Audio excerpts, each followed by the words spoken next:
Saya akan menjelaskan tentang pemikiran ulama Indonesia.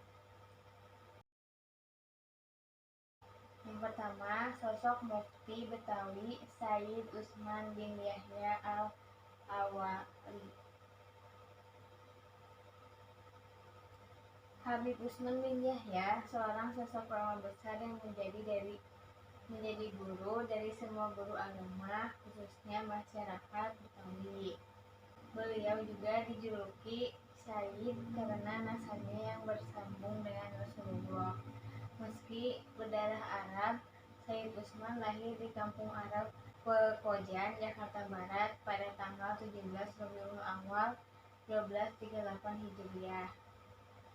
Nama lengkapnya Al-Habib Utsman bin Yahya bin Aqil bin Syekh bin Abdurrahman bin Aqil bin Ahmad bin Yahya. Ayahnya Abdullah bin Aqil bin Syekh bin Abdurrahman bin Aqil bin Ahmad bin Yahya. Sedangkan ibunya Aminah binti Syekh Abdurrahman Al-Misri. Habib Utsman diangkat menjadi mufti setelah 22 tahun menimba ilmu di 10 negara.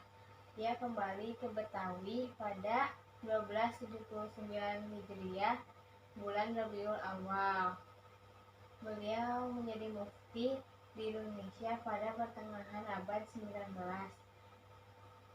Mufti adalah seorang ulama yang mengeluarkan fatwa sebagai jawaban atas persoalan umat berkaitan dengan hukum Islam. Sebagai seorang mufti, Habib Utsman dikenal sebagai ulama yang berpengaruh dalam menulis kitab dalam berbagai masalah agama. Ada 100 kitab yang telah ditulis. Kitabnya dalam huruf Arab gundul, masih bisa dilihat di Gedung Arsip Nasional Salemba, Jakarta Pusat. Menurut Ustadz Ahmad Sarwat MA, seorang ulama fikih Indonesia, menyebutkan sosok Habib Utsman bin Yahya bukanlah Habib sembarang Habib. Ilmu agama beliau sangat tinggi dan luas. Karya tulis beliau tidak kurang dari 80 kitab jumlahnya, yang setiap hari ia dipakai oleh orang-orang Betawi untuk mengaji.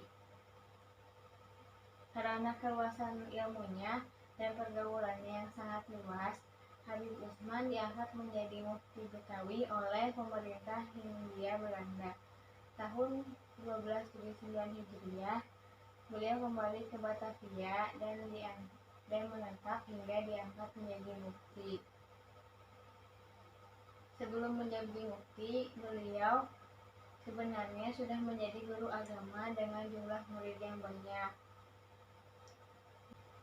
Tokoh yang menjadi murid Sayyid Utsman adalah Sayyid Abu Bakar Al-Habsyi Kebun Jeruk Jakarta, Sayyid Muhammad bin Abdurrahman Pekojan.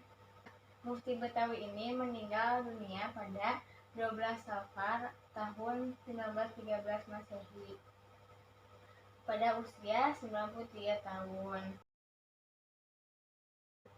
Selanjutnya, Syekh Muhammad Arsyad Al-Banjari. Syekh ini masih melekat di hati masyarakat Martapura, Kalimantan Selatan. Meski putra Banjar ini sudah meninggal sejak 1812 Masehi, ia meninggalkan banyak jejak dalam bentuk karya tulis di bidang keagamaan. Karyanya seperti sumur yang tak pernah kering meskipun digali terus-menerus. Para pengkaji naskah ulama Melayu berkebangsaan Malaysia menjulukinya sebagai Matahari Islam Nusantara. Matahari itu artinya terus memberikan pencahayaan bagi kehidupan umat Islam. Syekh Muhammad Arsyad Al-Banjari, pelopor pengajaran hukum Islam di Kalimantan Selatan. Ia sempat menuntut ilmu agama Islam ke Mekah. Sekembalinya ke kampung halaman, hal yang pertama kali ia lakukan dalam mendirikan pengajian atau pondok pesantren yang bernama Dalam Pagar. Dalam menyampaikan ilmunya, Syekh Muhammad Arsyad mempunyai 3 metode. Ketiga metode itu satu sama lain saling menunjang. Selain dengan cara bilhal, yakni keteladanan yang direfleksikan dalam tingkah laku, gerak-gerik, dan tutur kata sehari-hari yang disaksikan oleh murid-muridnya. Syekh Muhammad Arsyad juga memberikan pengajaran dengan cara bilisan dan bilkitabah.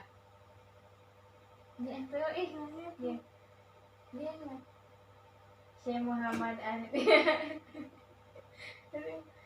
Muhammad Arsyad juga memberikan pengajaran dengan cara bilisan dan bilkitabah.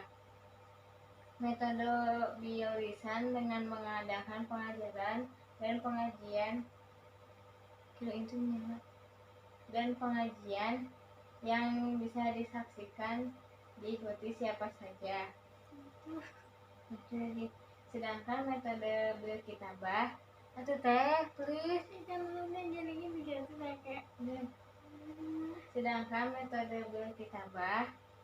menggunakan bakatnya di dalam bidang menulis.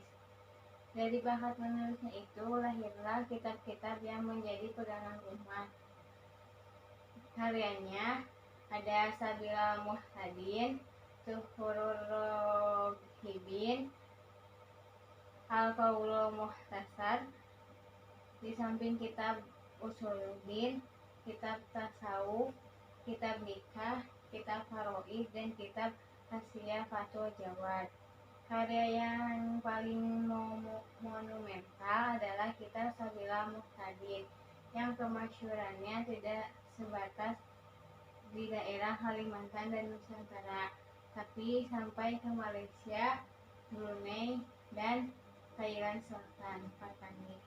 Demikian materi yang dapat saya jelaskan.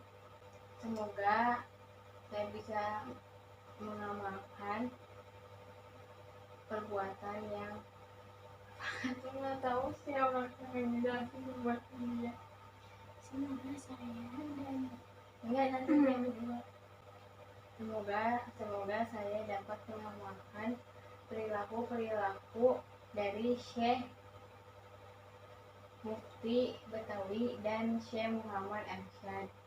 Pada dari itu, saya mengajak Anda untuk mengamalkan perbuatan-perbuatan yang positif dari Syekh Betawi dan Syekh Muhammad Arsyad untuk kehidupan yang lebih baik, agar kita dapat menjalani kehidupan yang lebih baik. Mohon maaf apabila ada salah kata. Wassalamualaikum warahmatullahi wabarakatuh. Waalaikumsalam.